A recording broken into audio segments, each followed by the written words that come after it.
before we take another break, there was a little more business before we got to the Harrison Butker field goal. Jerick McKinnon with the presence of mind to take a knee at the 1 yard line. Way to go. Not score, not go out of bounds, keep the clock moving with 1:48 to play, keep it going. They pulled up, they wanted to let him score. He made it so close. See, I was yelling at him. I was like, what is he doing? Stays in bounds, yeah, stays out of the end zone, keeps it moving, and sets up the field goal. Very wise by Jerick McKinnon. So Butker goes on to make the 27-yard field goal. And then the Eagles get the ball back, okay? 6 seconds to play.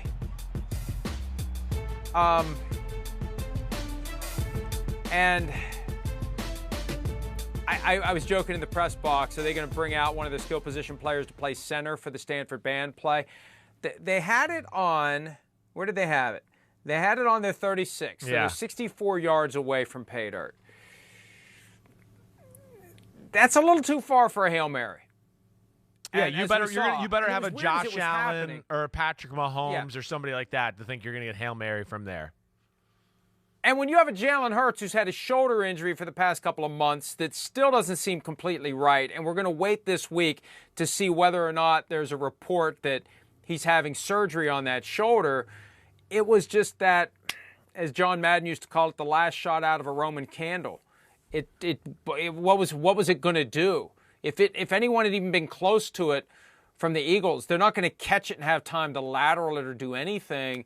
I was just surprised that a coaching staff we've praised so much all year long didn't have something ready to go. But you know what? Hey, when you're winning all your games pretty easily, you never have to think about. You'd think they're thinking about it at some point, though. You'd think at some point the last 2 weeks they'd have a play ready other than this, where there's 2 guys rushing and Hurts is just standing there and he's got time to crank it up and it lands at the 20? Are you kidding me? Yeah. They can't come up with something better than that, Chris? Yeah, I guess they just thought, hey, maybe they thought he could get it there, and they thought, wait, we got A.J. Brown and Devontae Smith and Goddard, who are phenomenal jump ball receivers. As we've seen, nobody's thrown the ball up and had receivers catch the ball more than the Eagles this year. So I'm guessing that's just what they thought, instead of like, oh, wait, we'll lateral it. That'll never work. 2 things here, Mike. One, the game gave conflicting reports on his shoulder. Tom Rinaldi said that it would be fair to say he wasn't 100%, and then Greg Olsen went on during the game and when the Eagles told us Jalen Hurts is 100% for the game. So that's where I didn't know what to really believe in that. That was Rinaldi before the game, and then Olsen and Burkhardt made it clear that the Eagles said he was 100%. Second thing about that play right there and the underwhelming throw is something that maybe we also need to talk about in the next segment. We can't have Super Bowls on an ice field anymore. We can't have a Super Bowl where guys are slipping and falling everywhere.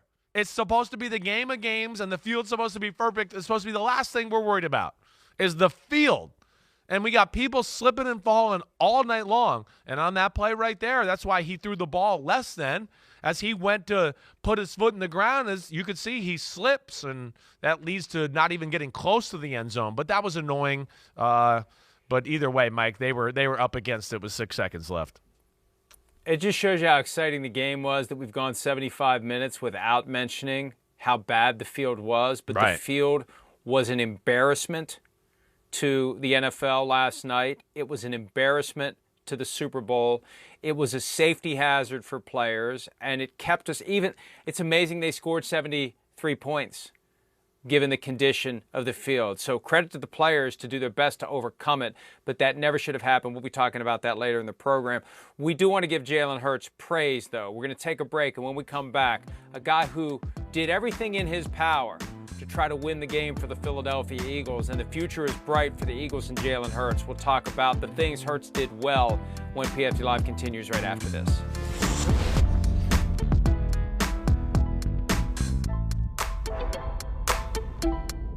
Hi, it's Mike Florio. Thanks for watching PFT on YouTube. Hit subscribe for the latest news and analysis from Pro Football Talk.